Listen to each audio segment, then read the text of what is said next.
Quem não gosta da boa e velha magia? Daquela pitadinha de bruxaria, hein? Ou que tal um pouquinho de feitiçaria? Magia, bruxaria e feitiçaria. 3 termos que muitas vezes são vistos como sinônimos, mas que normalmente não são usados nos mesmos tipos de situações. Você sabe me dizer qual a diferença entre eles? Diz aí, o que um mago tem de diferente de um feiticeiro? Ou então, qual a diferença de um bruxo para um mago? Pensa só, porque Gandalf é um mago e Wanda Maximoff é considerada uma feiticeira. São perguntas que talvez você nunca tenha feito ou já e que surpreendentemente têm respostas bem interessantes. Hoje eu vou te contar 10 fatos sobre magos, feiticeiros e bruxos. Aqui é a Amanda Constantino e você está na Fatos Nerd.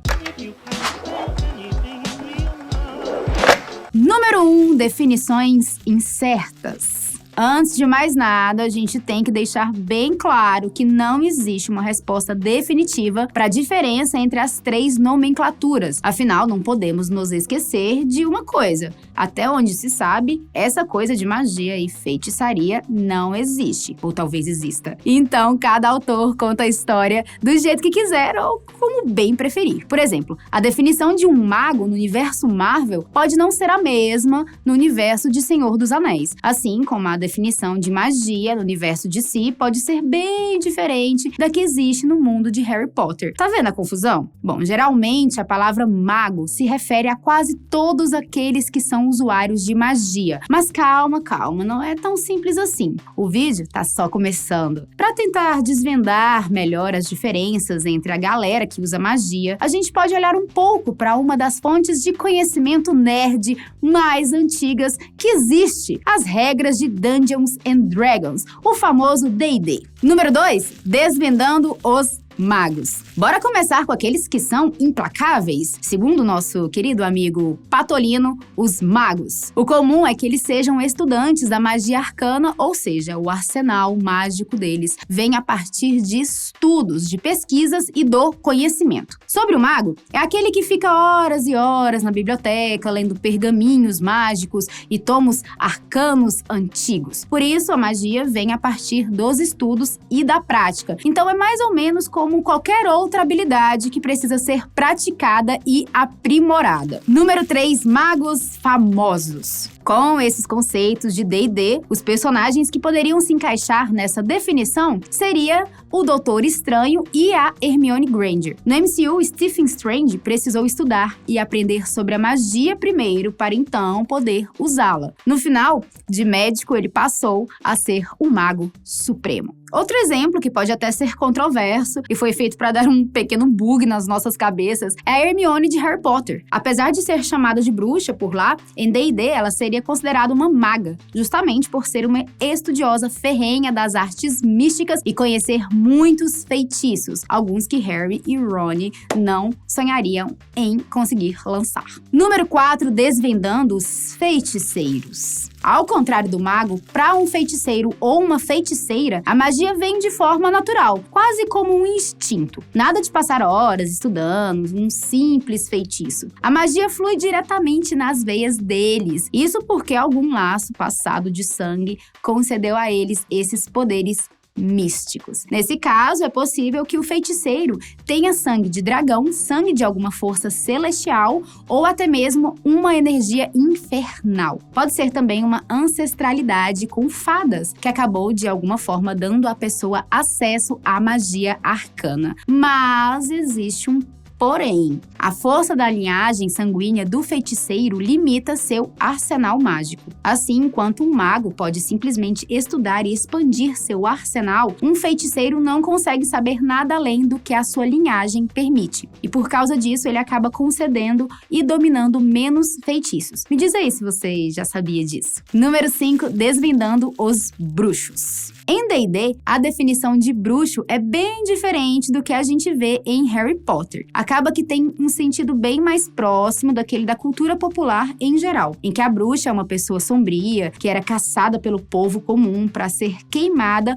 pelos seus pecados. Então, um bruxo ou uma bruxa tem sua magia graças a um patrono, um ser poderoso que confere a ele poderes e feitiços através de um pacto. Esse tal patrono varia, mas pode ser um espírito uma entidade ou até mesmo um demônio. Nesse sentido, a magia do bruxo é uma espécie de presente. Muitos bruxos precisam de um familiar com tal poder, que funciona como um vínculo entre ele e seu mestre. Em troca dos poderes, a pessoa precisa fazer favores ao seu patrono. E caso não faça, ela corre o risco de quebrar o pacto, que é algo que um bruxo jamais quer fazer. Número 6, bruxos famosos. Olha, exemplos de bruxas a gente tem muitos por aí, mas entre os personagens que se encaixam na definição de D&D está Kent Nelson, o Senhor Destino do universo de si. Nelson precisa usar o elmo para ganhar os poderes de Nabu, um poderoso Lorde da Ordem. Através de um acordo ou de um pacto, eles se transformam no Senhor Destino. Então, Kent Nelson é o bruxo, Nabu o patrono e o elmo do destino seria o vínculo entre os dois. E claro, não dá para ficar sem falar um pouquinho do bruxão que tem feito sucesso na Netflix, Geralt de Rivia. No universo de The Witcher, existem tantos bruxos quanto feiticeiros, e durante as histórias é possível observar que eles não têm os mesmos poderes. Por lá, os bruxos consomem compostos mutagênicos, passam por intensos processos envolvendo alquimia e precisam suportar uma série de treinamentos físicos e mágicos. Tudo isso é feito para que os bruxos consigam enfrentar oponentes com poderes sobre-humanos. Então, basicamente, um bruxo é uma espécie de mutante preparado especificamente para caçar inumanos. Número 7, feiticeiros de The Witcher. No universo do Geralt, os bruxos podem lançar feitiços e encantamentos, só que não chegam nem perto do que um feiticeiro é capaz de fazer. Por lá, a galera da feitiçaria estuda bastante, durante anos, sobre magia, tudo para conseguir extrair seus poderes da própria natureza e dos 4 elementos. Quando eles adquirem muita experiência, podem até parar o próprio envelhecimento. Só que nem todo mundo consegue se transformar em um feiticeiro em The Witcher. E foi justamente com o objetivo de treinar as crianças talentosas que as escolas de magia surgiram. Aqueles que têm potencial e não aprendem a controlar seus poderes acabam destinados à loucura. Como esse assunto dá muito pano pra manga, deixa aí nos comentários se você quer ver um vídeo só sobre The Witcher aqui no canal. Eu quero, hein? Número 8, poderes divinos. Além dos magos, feiticeiros e bruxos, existem muitas outras formas de acessar e conjurar a magia na ficção. Em D&D,